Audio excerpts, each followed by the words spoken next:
आदरणीय धर्म के प्रेमी सज्जनों, बुजुर्गों, वंदनीय माताओं, बहनों, मेरे हार्दिक स्नेह के पात्र युवा बंधुओं, आज आपके समक्ष ऋषि कैसेट की तरफ से ये कार्यक्रम देने के लिए हम उपस्थित हैं।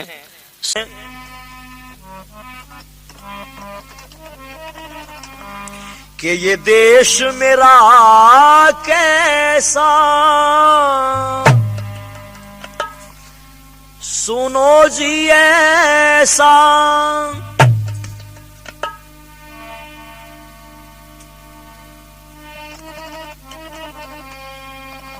ये देश मेरा कैसा,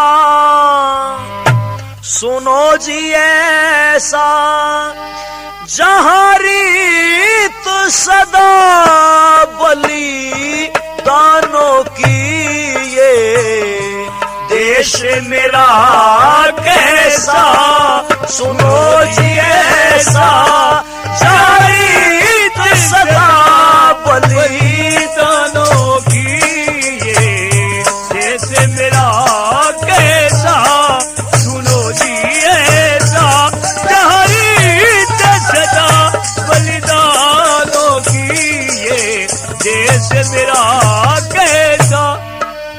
और याद नहीं जब चूड़ावत के पगरण में थे रुकने लगे, याद नहीं जब चूड़ावत के पगरण में थे रुकने लगे, और बदन में हाड़ी रानी के ये सुनकर शोले उठने लगे, चंद्र सम्मुख सर काट दिया, चंद्र सम्मुख सर काट दिया, दे दी थी आहुति प्राणों की, ये देश मेरा कैसा, सुनो जी ऐसा,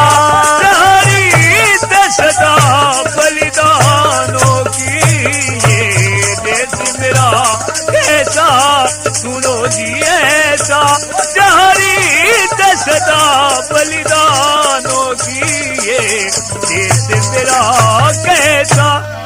और मेवाड़ की भूमि धन्य तुझे बलि दानों से है तेरा नाता, मेवाड़ की भूमि धन्य तुझे बलि दानों से है तेरा नाता, रक्षा में किसी की पुत्र भेंट किया पन्नासी कौन होगी माता, सोनित से सनी माटी सुत के, लहू से सनी माटी सुत के, ओली सी जली और मानो की, ये देश मेरा कैसा, सुनो जी ऐसा, रीत सदा बलिदानों की, ये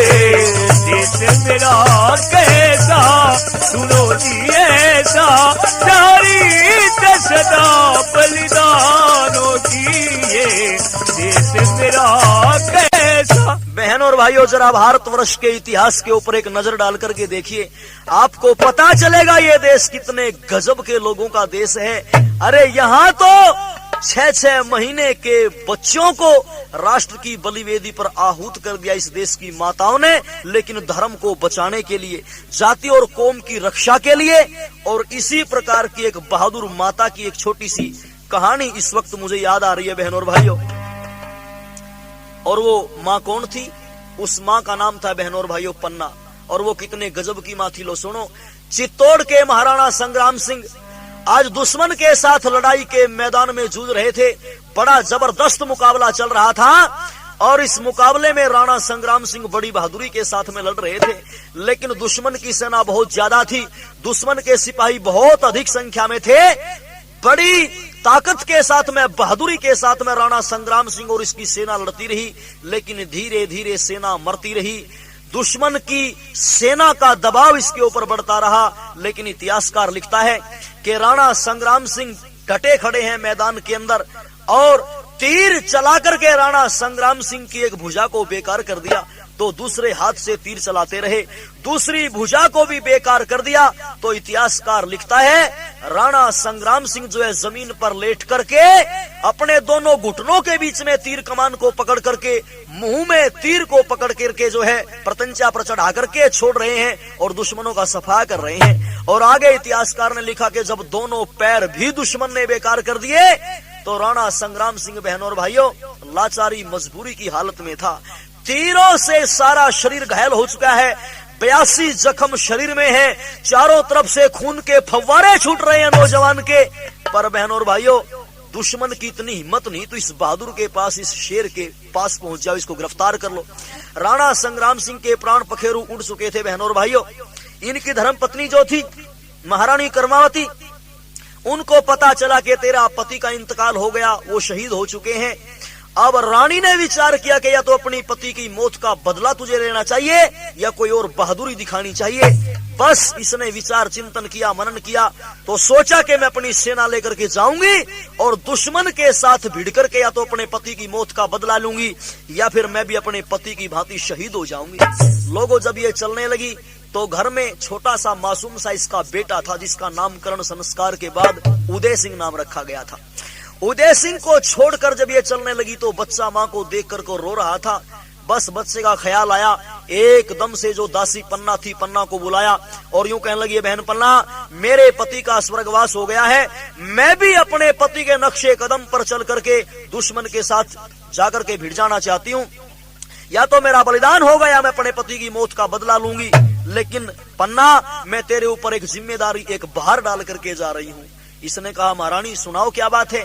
कि मेरे पति की भांति शायद मेरा भी बलिदान हो जाए दुश्मन के साथ लड़ते लड़ते, हमारे बाद में हमारे इस बच्चे का क्या होगा, ये सोचकर मैं परेशान हो रही हूँ। पन्ना आज तू मुझे वचन दे कि यदि आज मेरा बलिदान हो जाता है लड़ाई के मैदान में तो तू मेरे बच्चे की रक्षा करेगी, मेरे बच्चे के जीवन पर कोई आंच नहीं आने देगी, मुसीबत के समय, संकट के समय तू उसकी रक्षा करेगी। बस हाथ में हाथ दे दिया पन्ना ने और कहा, महारानी चिंता मत करो, जब तक ये दासी पन्ना संसार में जिंदा है तेरे बेटे के ऊपर कोई आंच नहीं आएगी। और दोस्तों और बुजुर्गों, रानी कर्मावती बहादुरी के साथ में लड़ी और लड़ते लड़ते शहीद हो गई। अब सुनो, राजा वो भी मर चुके हैं, रानी भी का भी बलिदान हो चुका है। अब चित्तौड़ की ये लड़ाई तो खत्म हो गई। यहाँ पर चित्तौड़ के लोगों ने विचार किया, भाई राजा रानी दोनों जो है चले गए हमें छोड़ करके, लेकिन अब राज का काम कौन संभालेगा?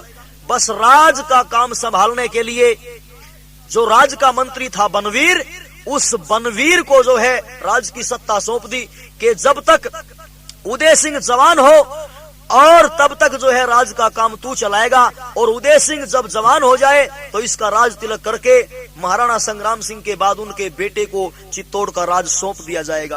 पर बहनों और भाइयों, ये जो मंत्री बनवीर राज का जो है कार्यवाहक बनाया गया, राज को चलाने वाला बनाया गया, इसके मन में बेईमाना आ गया। इसने विचार किया, रे राणा संग्राम सिंह मर गए, उनकी धर्मपत्नी मर गई, अब ये केवल एक उदय सिंह बचा हुआ है। अगर उदय सिंह को मैं किसी बहाने से मार दूं तो हमेशा हमेशा के लिए चित्तौड़ का राज मेरा हो सकता है। बस अपनी धर्मपत्नी के साथ बातचीत शुरू की, इस विषय में मंत्रणा की दोनों ने, लेकिन पत्नी ने कहा, नहीं पतिदेव, ऐसा जुल्म, ऐसा अत्याचार मत करो। जब दोनों पति पत्नी की बात हो रही थी उदय सिंह को मारने के बारे में, तो आपने सुना कि दीवारों के भी कान होते हैं। एक नौकर था बारी, और वो बारी भगा हुआ आया और आकर के पन्ना के पास पहुंचा, न्यू बोला, ओ माँ, जिस उदय सिंह को बचाने के लिए तैने अपने ऊपर जिम्मेदारी ली है, अरे वहां बनवीर के द्वारा तो उसको मारने की योजना बनाई जा रही है। बस जब ये बात पन्ना ने सुनी लोगों, तो पैरों के नीचे की जमीन खिसकने लगी और यूं बोले, रे बेटा बारी, तुम बिल्कुल सत्य कह रहे हो? कि हाँ माताजी, मैं बिल्कुल सच कह रहा हूँ। ओहो, ये बात सुनकर के उदय सिंह को उछालने लगी, हाथों में खिलाने लगी और यूं कहने लगी, रे बेटा उदय सिंह, मैं मर जाऊंगी, मिट जाऊंगी, बलिदान हो जाऊंगी, पर अपने जीते जी बेटा मैं तेरे जीवन पर आंच नहीं आने दूंगी। और एक बात कह रही थी लोगों उदय सिंह को, और क्या, बस आज नहीं कल बनेगा तू मेवाड़ का राजा, एक दिन हो तेरी जय जयकार, जुग जुग जियो चंदा, माँ के हृदय की पुकार। आज नहीं कल बनेगा तू मेवाड़ का राजा, एक दिन हो तेरी जय जयकार, जुग जुग जियो चंदा, माँ के हृदय की पुकार।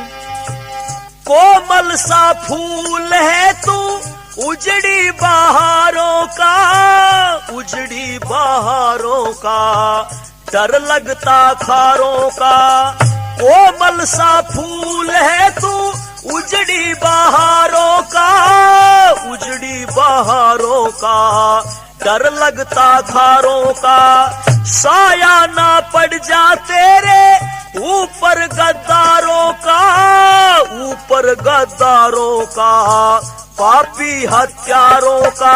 सजे सजाए कभी कोई अरमान जला जा, इस घर का ही पहरेदार, जुग जुग जियो चंदा, माँ के हृदय की पुकार।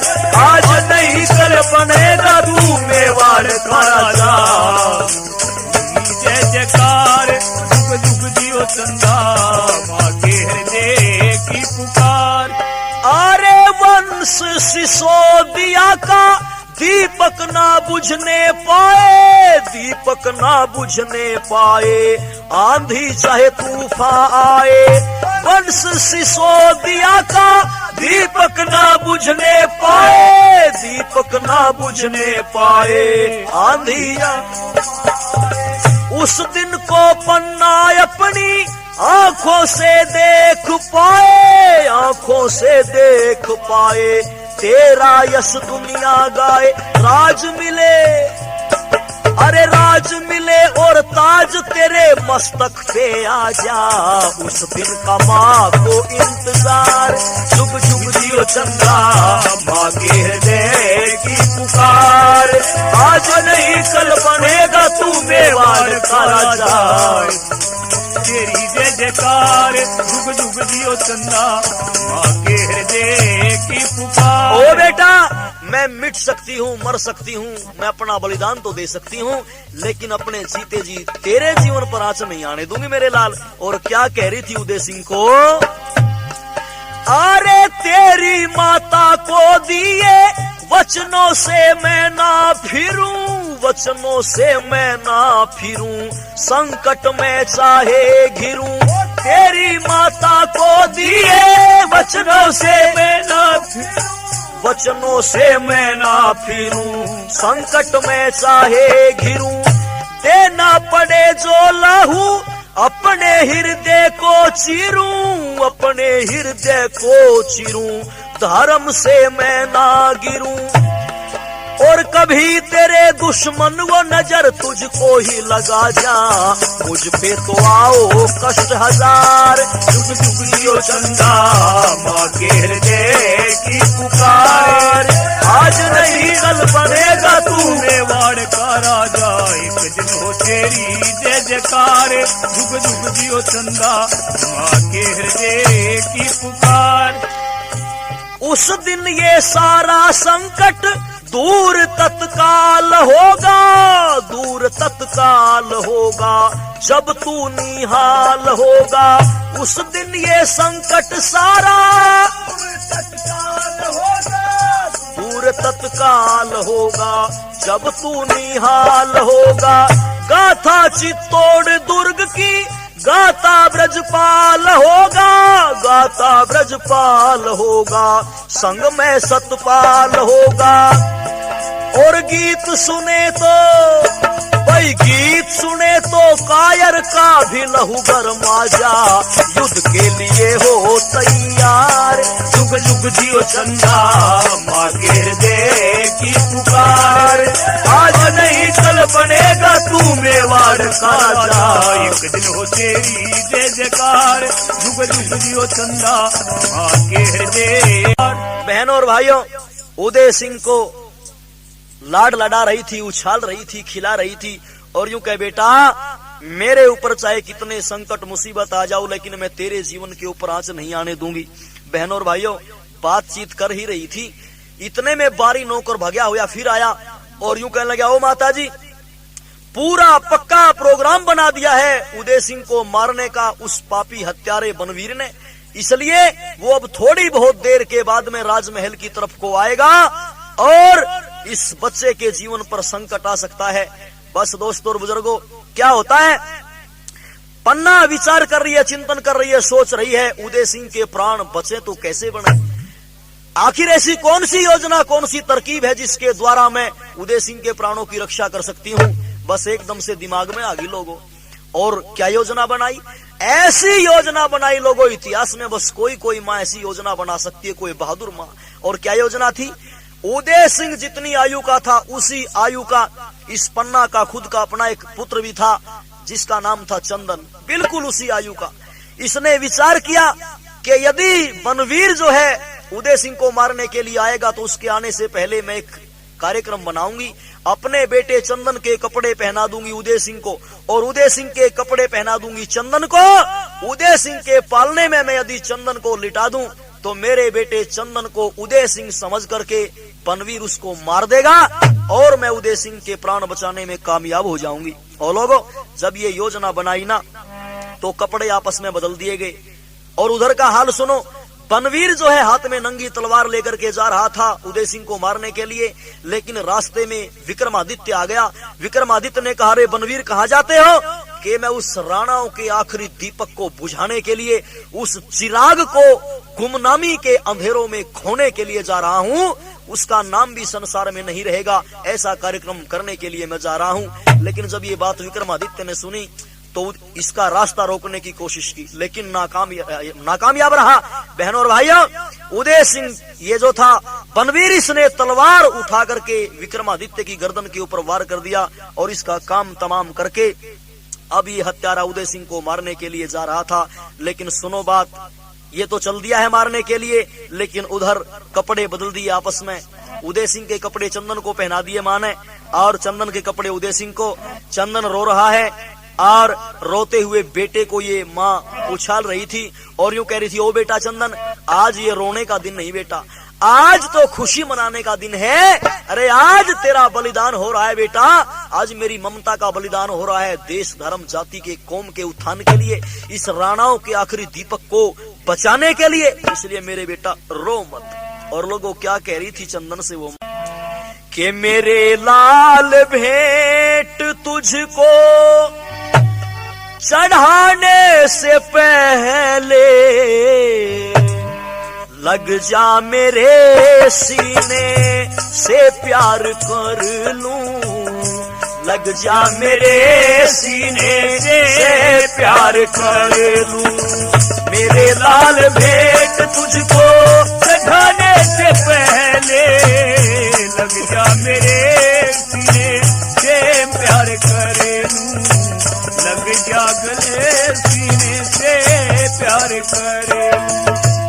अभी ठहर तेरा इम्तिहान होगा, अभी ठहर तेरा इम्तिहान होगा, फर्ज के लिए तेरा बलिदान होगा, किसी के लिए खुद को मिटाने से पहले, किसी के लिए खुद को मिटाने से पहले लग जा मेरे सीने से प्यार कर लूं, लग जा मेरे सीने से प्यार कर लूं। मेरे लाल भेंट तू चढ़ने से पहले लग जा मेरे सीने से प्यार कर लूं, लग जा मेरे सीने से प्यार कर लूं। मेवाड़ की भूमि पर जन्म लेकर, मेवाड़ की भूमि पर जन्म लेकर चुकाना पड़ेगा लहू, चुकाना पड़ेगा ऋण लहू अपना देकर।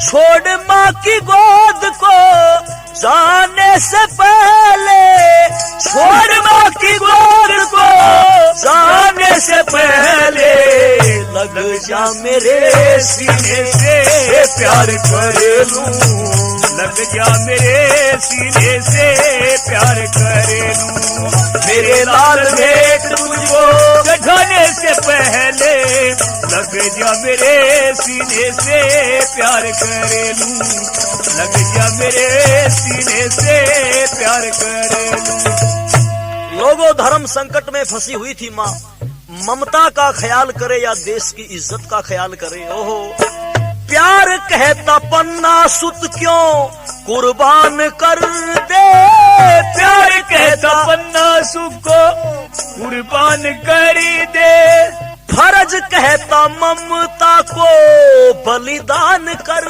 दे, फर्ज कहता ममता को बलिदान कर दे। कोमल से तन का खून बहाने से पहले, कोमल से तन का खून बहाने से पहले लग जा मेरे सीने से प्यार करे लूं, लग जा मेरे सीने से प्यार करे लूं। मेरे लाल भेंट तुझको चढ़ाने से पहले लग जा मेरे सीने से प्यार करे लूं, लग जा मेरे सीने से प्यार करे लूं। ब्रजपाल महारानी को वचन जो दिया है, ब्रजपाल महारानी को वचन जो दिया है, निभाने का उसके सुत समय आ लिया है। लाज राजवंश की बचाने से पहले, राज राजवंश की बचाने से पहले लग जा मेरे सीने से प्यार कर लूं, लग जा मेरे सीने से प्यार कर लूं। मेरे लाल भेंट तुझको चढ़ाने से पहले लग जा मेरे सीने से प्यार कर लूं, लग जा मेरे सीने से प्यार कर लूं। बहनों और भाइयों, विचार कर रही थी माता, चिंतन कर रही थी, अपने बेटे को, अपने सुत को उछाल रही थी। बेटा, आज रोना धोना बंद कर, आज तो तेरा बलिदान हो रहा है देश के लिए, धर्म के लिए। लेकिन बारी ने कहा, माँ अब वो थोड़ी देर के बाद हत्यारा बनवीर जो है यहाँ पर पहुँचेगा। ओ माँ, उसके आने से पहले इस उदय सिंह को बता मैं कहाँ छुपाऊं। पन्ना ने कहा, बेटा इसको ऐसा कर, पत्तलों की टोकरी के अंदर इसको रख और ऊपर पत्तल डाल करके अपने सर पे उठा करके बेटा शहर से बाहर चला जा और अमुक स्थान पर, फला स्थान पर पहुंच जाना, मैं तुझे वहीं मिलूंगी थोड़ी देर के बाद में। और लोगों, उदय सिंह को पत्तलों की टोकरी में रख दिया माँ ने, नौकर बारी के सर पे टोकरी रख दी और वो राजमहल से नीचे उतर रहा था, जा रहा था, लेकिन रास्ते में इसका ध्यान पड़ा तो सामने से बनवीर आ रहा था। लोगों, ऊपर से माँ ने भी देखा कि हत्यारा बनवीर आ रहा है। बस चंदन अपने पुत्र की निगाहों में निगाहें डाल करके ये माँ यूं कह रही थी, बेटा आज तू देश के लिए बलिदान हो रहा है, इससे ज्यादा खुशी एक माँ के लिए और क्या हो सकती है। और एक बात कह रही थी कि ममता मेरी नारो, अकेले ही लाल सो, उदय को उठा लिया, अलग से छुपा दिया, आज जाने क्या हो ममता मेरी ना हो, अकेले ही लाल सो, उदय को उठा लिया, अलग से छुपा दिया, आज जाने क्या हो ममता मेरी ना हो, अकेले ही लाल सो, उदय को उठा लिया, अलग से छुपा दिया, आज जाने क्या हो ममता मेरी ना हो। देखा था सुत को जहां सोया हुआ था, देखा था सुत को जहां सोया हुआ था, निंदिया के सपनों में खोया हुआ था, निंदिया के सपनों में खोया हुआ था, सो जा अकेले दूर किया है सदा को, ममता मेरी नारो अकेले ही लाल सो मुझे को उठा लिया, अलग से छुपा दिया। आज जाने क्या